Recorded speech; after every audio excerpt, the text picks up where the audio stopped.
Вітаю миру Божого! Який же смисл всього християнства? Це служити Богу і рятувати людей, як це робив Ісус Христос. Господь Він нас викупив з рабства гріха. Для чого? Для того, щоб ми стали дітьми Божими, для того, щоб Ісус Христос міг повністю проявитися в моєму житті і царювати. А якщо я житиму по плоті, по емоціям, як раніше, то чи буде Ісус царювати в моєму житті? Це, звісно, що ні.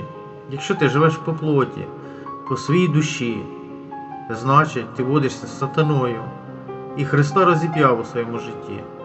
То що ж робити, якщо ти розіп'яв Христа своїми гріхами? Потрібно покаятися, щиро це зробити, а покаяння – це є виправлення. Хрестіться, з'єднайтеся з Христом і перебувайте у вченні апостолів і в Слові Божому щодня.